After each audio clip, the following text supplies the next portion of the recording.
दोस्तों नमस्कार। भारत की भोजपुरी लोक गायिका नेहा सिंह राठौड़ पाकिस्तान में मीडिया की सुर्खियां बटोर रही है। पाकिस्तानी उसके मोदी पर दिए गए बयान को लेकर भारत पर हमलावर है। नेहा सिंह राठौड़ पाकिस्तानियों को भारत के खिलाफ मोदी सरकार पर कीचड़ उछालने और मोदी को षड्यंत्रकारी बताने में सहयोग कर रही है और उनका साथ दे रही है। नेहा सिंह राठौड़ 2022 में यूपी में काबा गीत से प्रसिद्ध हुई थी। तब से लेकर आज तक वह बीजेपी सरकार पर कम और मोदी योगी पर ज्यादा हमलावर है। वह हर रोज मोदी से सवाल करती है, मुद्दा चाहे कुछ भी हो। मोदी से सवाल करने का नेहा सिंह राठौड़ को पूरा अधिकार है, लेकिन सवाल पूछने के नाम पर प्रोपेगेंडा चलाना कहाँ तक जायज है। अगर तुम अपने आप को निष्पक्ष कहती हो और मानती हो तो तुम्हारे हर निशाने पर मोदी ही क्यों? देश में कई समस्याएं हैं, राज्यों में कई समस्याएं हैं, आंतरिक कई समस्याएं हैं, लेकिन तुम कभी सवाल नहीं करती। विपक्ष के देश विरोधी किसी विषय पर सवाल नहीं उठाती। आंतरिक समस्याओं पर तुम्हारा ध्यान कभी नहीं जाता। नेहा सिंह राठौड़ का काम सुबह शाम उठते बैठते सिर्फ मोदी से पर सवाल उठाना और आरोप लगाना यही रह गया है। नेहा सिंह राठौड़ जैसे कई कलाकार और पत्रकार हैं जो अकेले नहीं हैं, उनके पीछे एक पूरा सिस्टम काम करता है। उन्हें हर प्रकार की सुविधा दी जाती है।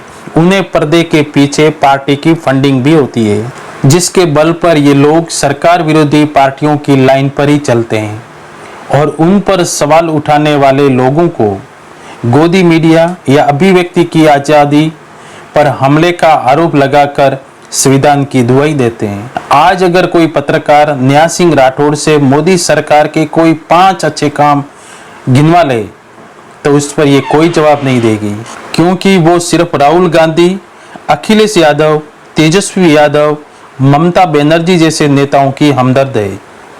आजकल देश में एक ट्रेंड चल रहा है, किसी नेता को, किसी कलाकार को, किसी यूट्यूबर को फेमस होना है तो आप एक देश विरोधी बयान दीजिए और टीवी, मोबाइल और मीडिया पर छा जाइए।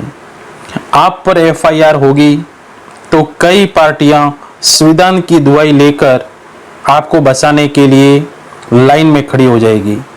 इसलिए आजकल देश विरोधी बयान देने वालों की संख्या कुछ ज़्यादा ही बढ़ रही है, वरना नेहा सिंह राठौड़ जैसे कलाकार या कोई पत्रकार निष्पक्ष हो तो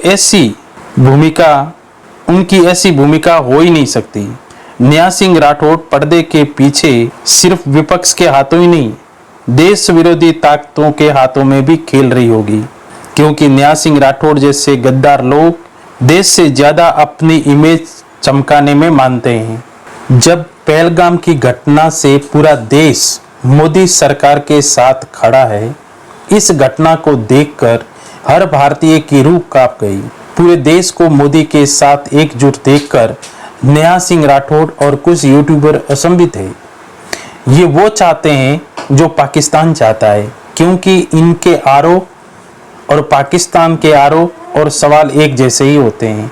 नेहा सिंह राठौड़ जैसे लोग पहलगाम जैसी घटना से देश के लोगों को मोदी विरोध में भड़काना चाहते हैं। कम से कम पहलगाम की घटना के बाद नेहा सिंह राठौड़ के बयानों से ऐसा ही लगता है कि वह अंदर से बहुत खुश है, वरना हिंदुओं की निर्मम हत्या पर इस तरह के बयान कोई कैसे दे सकता है जिसे दुश्मन का काम आसान होता हो। लेकिन देश की जनता को नेहा सिंह राठौड़ जैसे लोगों से सावधान रहना होगा। और आप सोच सकते हैं ऐसे लोगों को हीरो कौन बना रहा है, इनको कौन सुन रहा है, इनको कौन सपोर्ट करता है। नेहा सिंह राठौड़ जैसे लोगों के पीछे वही लोग हैं जो देश में शांति नहीं चाहते हैं।